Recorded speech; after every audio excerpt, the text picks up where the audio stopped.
हरे कृष्णा, राधे राधे। आज के चमत्कारी दिन की आप सभी को हार्दिक बधाई और शुभकामनाएं। आज है 14 जनवरी।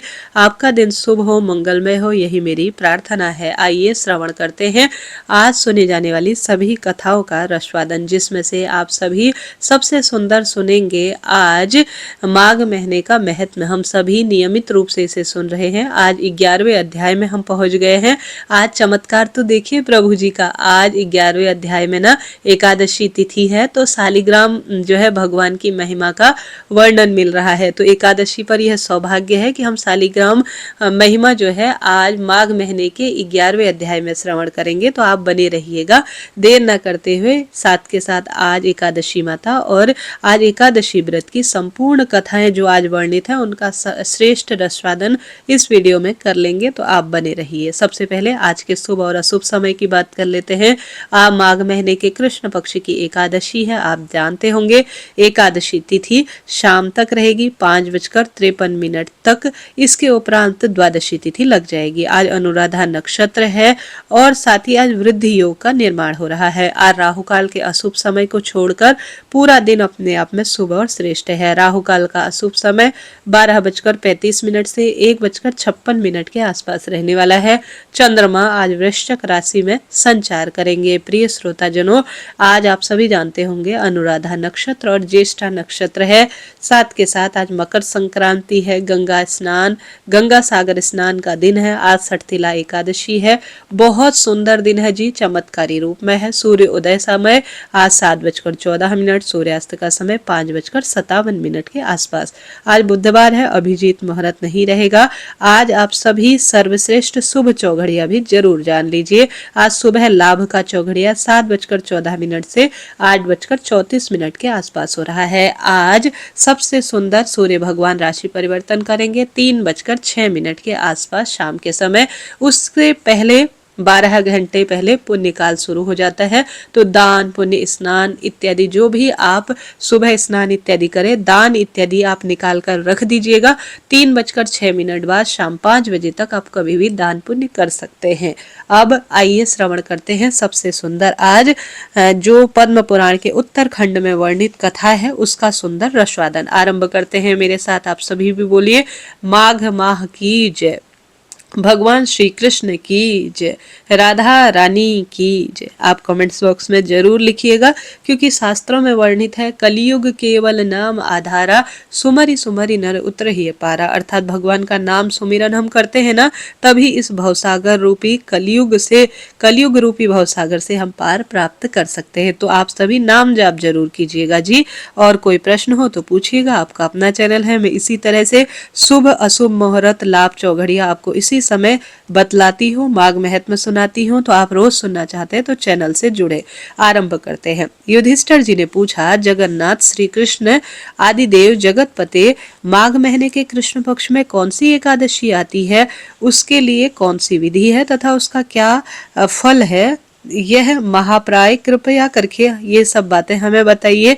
श्री भगवान बोले, नृप श्रेष्ठ सुनो, माघ माह के कृष्ण पक्ष में जो एकादशी है वह सठतिला एकादशी के नाम से विख्यात है, जो सब पापों का नाश करने वाली है। अब तुम सठतिला की पापहारिणी कथा सुनो, जिसे मुनिश्रेष्ठ पुलिस्त जी ने दालभ्य से कहा था। दालभ्य जी ने पूछा, ब्राह्मण मृत्युलोक में आए हुए प्राणी प्रायः पाप कर्म करते हैं, उन्हें नरक में न जाना पड़े, इसके लिए कौन सा उपाय है, बताने की कृपा करे। पुलिस्त जी बोले, महाभाग, तुमने बहुत अच्छी बात पूछी है, बतलाता हूँ, सुनो। माघ मास आने पर मनुष्य को चाहिए कि वह नहा धोकर पवित्र होकर इंद्रियों को संयम में रखकर काम, क्रोध, अहंकार, लोभ और चुगली आदि बुराइयों को त्याग दे। देवादिदेव भगवान का स्मरण करके जल में पैर धोकर भूमि पर पड़े हुए गोबर का संग्रह करे, उसमें तिल और कपास छोड़कर 108 पिंडिकाएं बनाए। फिर माघ में जब आद्रा या मूल नक्षत्र आए तब कृष्ण पक्ष की एकादशी करने के लिए नियम ग्रहण करे। भली भांति स्नान करके पवित्र होकर शुद्ध भाव से देवादिदेव श्री विष्णु भगवान की पूजा करे। कोई भूल हो जाने पर श्री कृष्ण का नाम उच्चारण करे। रात को जागरण और होम करे। चंदन, अर्गजा, कपूर, नैवेद्य आदि सामग्री, शंख चक्र और गदा धारण करने वाले देवेश्वर श्री हरि की पूजा करें। तत्पश्चात भगवान का स्मरण करके बारंबार श्री कृष्ण नाम का उच्चारण करते हुए कुम्हड़े, नारियल तथा बिजोरे के फल से भगवान को विधि पूर्वक पूजन दे। अन्य सब सामग्रियों के अभाव में 100 सुपारियों के द्वारा भी पूजन और अन्नदान किया जा सकता है। अर्घ्य मंत्र सुंदर रूप में कहे और प्रार्थना करे। सचिनानंद स्वरूप श्री कृष्ण, आप बड़े दयालु हैं। हम आश्रयहीन जीवों के आप आश्रयदाता होइए। पुरुषोत्तम, हम संसार समुद्र में डूब रहे हैं। आप हम सब पर प्रसन्न हो जाइए। हे कमल नयनन, आपको नमस्कार है। विश्व भावन, आपको नमस्कार है। शुभ्र ब्राह्मण महापुरुष, सबके पूर्वज, आपको नमस्कार है। जगतपते, आप लक्ष्मी जी के साथ मेरा दिया हुआ अर्घ स्वीकार करे। तत्पश्चात ब्राह्मण की पूजा करे, उसे जल का घड़ा दान करे, साथ ही छाता, जूता और वस्त्र भी दान दे। दान करते समय ऐसा कहें, इस दान के द्वारा भगवान श्री कृष्ण मुझ पर प्रसन्न हो। अपनी शक्ति के अनुसार श्रेष्ठ ब्राह्मण को काली गौ का दान करे। द्विज श्रेष्ठ विद्वान पुरुष को चाहिए कि वह तिल से भरा हुआ पात्र भी दान करे। उन तिलों के बोने पर उसमें जितनी शाखाएं पैदा होती है उतने 1000 वर्षों तक वह स्वर्ग लोक में प्रतिष्ठित होता है। तिल के स्नान करे, तिल का उपटन लगाए, तिल से होम करे, तिल मिला हुआ जल पिए, तिल का दान करे और तिलों को भोजन के काम में ले। इस प्रकार 6 कामों में तिल का उपयोग करने से यह सठतिला एकादशी कहलाती है, जो सब पापों का नाश। कथा के अनुसार एक समय काशी नगरी में एक आदमी बहुत गरीबी में अपना जीवन जी रहा था। वह जंगल से लकड़ी काटकर अपना जैसे तैसे गुजारा करता था, लेकिन जब कभी भी उसकी लकड़ियां न बिकती थी तो बिल्कुल भी कमाई नहीं होती थी। वह अपने बच्चों के साथ भूखा प्यासा ही सो जाया करता था। एक दिन जब वह लकड़ी काटकर शहर की ओर जा रहा था तो एक सेठ ने उसकी सारी लकड़ियों को खरीद लिया। जब वह उन लकड़ियों को सेठ जी के घर पहुंचाने के लिए पहुंचा तो उसने पाया कि वहां किसी चीज की तैयारी चल रही है। सेठ जी से पूछने पर उन्होंने बताया कि अगले दिन सठतिला एकादशी व्रत की अभी तैयारियां चल रही है। तब लकड़हारे ने सेठ जी से पूछा कि इसे करने से क्या फायदा है। तब सेठ ने बताया कि इसके पुण्य से धन दौलत बढ़ती है, वंश वृद्धि होती है, रोग दोष कष्ट संकट पीड़ा से मुक्ति मिलती है और व्यक्ति की हर मनोकामना स्वयं ही पूर्ण हो जाती है। उस सेठ से व्रत की विधि जानने के बाद उस लकड़हारे ने अपनी पत्नी के साथ सठतिला एकादशी व्रत की विधि विधान से पूजा की, व्रत उपवास किया, तिल का दान किया। अपनी सामर्थ्य अनुसार उस गरीब लकड़हारे ने एकादशी व्रत करीब करीब 1 साल तक किया, जिसके पुण्य प्रताप से वह काशी नगरी का सबसे धनी सेठ बना और उसकी सब मनोकामना पुण्य प्रताप दान पुण्य से बढ़ते बढ़ते सर्वश्रेष्ठ रूप में चलती गई। ऐसा करने से वह एक परम सुखी व्यक्ति की तरह जीवन बिताने लगा। हे एकादशी माता, जिस प्रकार से उस लकड़हारे की सभी दुखों को आपने दूर किया, उसकी मनोकामना पूर्ण किए और उसे धन दौलत दिया, वैसे ही इस कथा को पढ़ने और सुनने सुनाने वालों के जीवन में खूब सारी खुशियों के भंडार बोलना। बोलिए एकादशी माता की जय। एक अन्य कथा अनुसार प्राचीन काल में मृत्युलोक में एक ब्राह्मणी रहती थी। वह सदैव व्रत किया करती थी। एक समय वह 1 मास तक व्रत करती रही। इससे वह अत्यंत दुर्लभ अर्थात दुर्बल स्वरूप में हो गई थी, अर्थात कमजोर हो गई थी। यद्यपि वह अत्यंत बुद्धिमान थी, तथापि उसने कभी देवी देवताओं या ब्राह्मणों के निमित्त अन्न और धन का दान बिल्कुल नहीं किया था। इससे मैंने सोचा कि ब्राह्मणी ने व्रत आदि से अपने शरीर को तो शुद्ध कर लिया है, अब इसे विष्णु लोक तो मिल जाएगा, परंतु इसने कभी अन्न का दान नहीं किया। इस बात से वह अनजान है, इसकी तृप्ति हो पाना कठिन है। भगवान ने आगे कहा, ऐसा सोचकर मैं भिखारी के वेश में मृत्यु लोक में उस ब्राह्मणी के पास गया और उससे भिक्षा मांगी। वह ब्राह्मणी बोली, महाराज किस लिए आए हो? मैंने कहा, मुझे भिक्षा चाहिए। इस पर उसने एक मिट्टी का ढीला मेरी भिक्षा के पात्र में डाल दिया। मैं उसे लेकर स्वर्ग में लौट आया। कुछ दिनों बाद ब्राह्मणी भी शरीर त्याग कर स्वर्ग में आ गई। उस ब्राह्मणी को मिट्टी का दान करने से स्वर्ग में सुंदर महल मिला, परंतु उसने अपने घर में अन्न आदि सब सामग्री बिल्कुल शून्य रूप में प्राप्त की। घबराकर वह मेरे पास आई और कहने लगी, भगवान मैंने अनेक व्रत उपवास इत्यादि किए, आपकी पूजा भी की, फिर भी मेरे घर में अन्न आदि कुछ भी नहीं है, यह क्या कारण है? इस पर मैंने कहा, पहले तुम अपने घर जाओ, देव स्त्रियां आएंगी तुम्हें देखने के लिए, पहले उनसे सठतिला एकादशी का पुण्य और विधि सुन लो, तब द्वार खोलना। ऐसे मेरे वचन सुनकर वह अपने घर आई। जब देव स्त्रियां आई और द्वार खोलने के लिए कहा तो ब्राह्मणी बोली, आप मुझे देखने आई हैं तो सठतिला एकादशी का महत्व कहो। उनमें से एक देव स्त्री कहने लगी कि मैं कहती हूँ। जब ब्राह्मणी ने सठतिला एकादशी का महत्व सुना तब द्वार खोल दिया। देवांगनाओं ने उनको देखा, वह न तो गंधर्व थी न आसुरी थी और वह एक पहले जैसी मानुषी थी। उस ब्राह्मणी ने उनके कथन अनुसार सठतिला एकादशी का व्रत किया।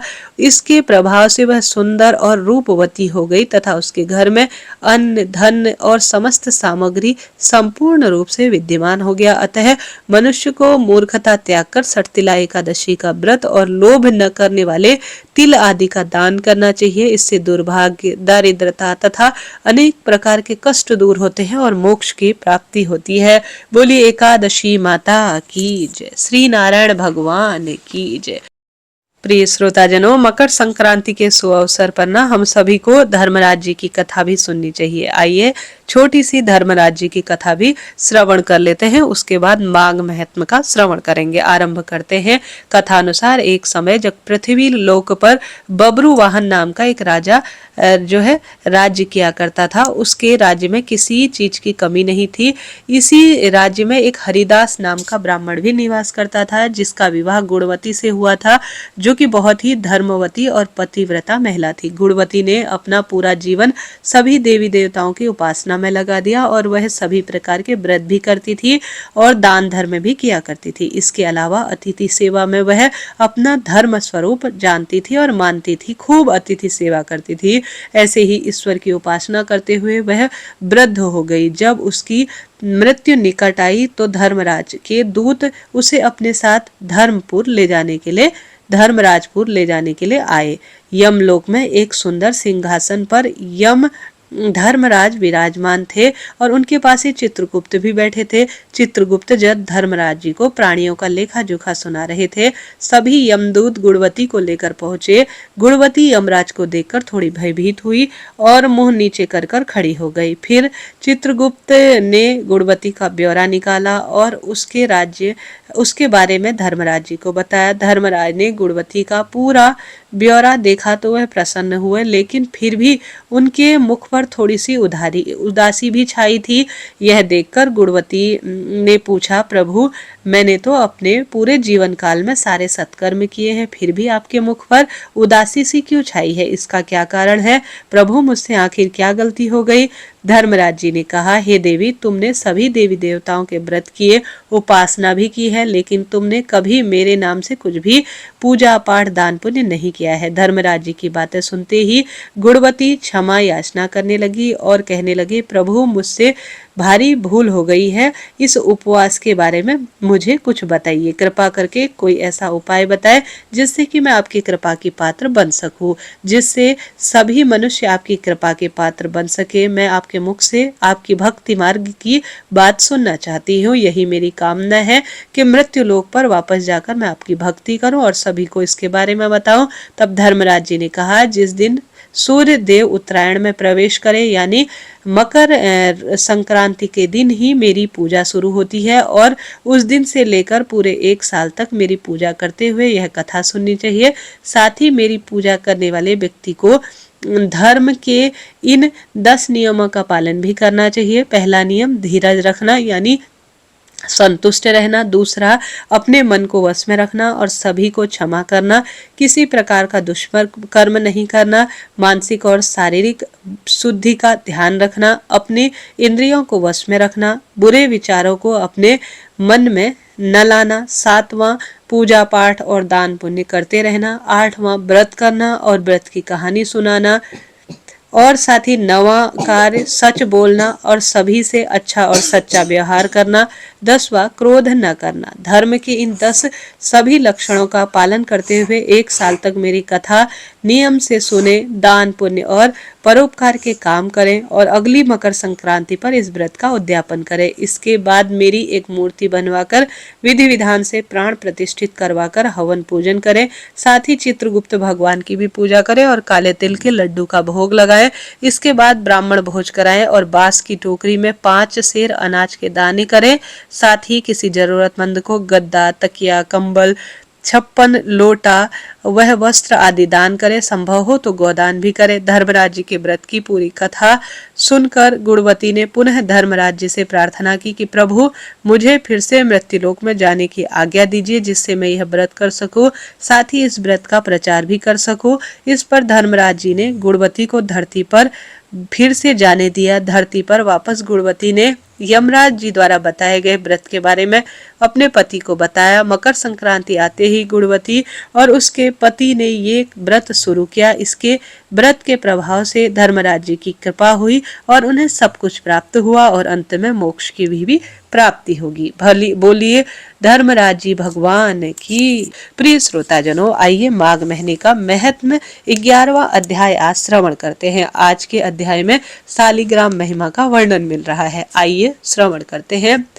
यमदूत ने कहा, मोक्ष के इच्छुक व्यक्ति को सदैव शालिग्राम 12 शिला में और वज्र या कीट निर्मित चक्र में वासुदेव भगवान की पूजा करनी चाहिए। उनके पूजन से जो फल प्राप्त होता है वह सुनाता हूँ। हे वैश्य, जो पूजन सब पापों को नष्ट करने वाला तथा पुण्यदायक तथा सबको मुक्ति देने वाला है। मनुष्य प्रतिदिन 10,000 राजसूय यज्ञ का फल तथा अग्निहोम कर समुद्र सहित पृथ्वी के दान को प्राप्त करने का फल प्राप्त करता है। देवता आदि अक्षुत निर्गुण ब्रह्म को जब प्रणाम करते हैं उसका फल मिलता है। अत्यंत पापी, अकर्मण्य और अनाधिकारी लोक यमलोक में नहीं जाते। सुवर्ण कमल युक्त 12 करोड़ शिवलिंग को 12 कल्प पूजने का फल एक ही दिन में हो जाता है। गोविंद की पूजा करने से स्वर्ग से नहीं गिरता। बिना तीर्थ, सेवा, दान, यज्ञ और तप से ही छुटकारा जो है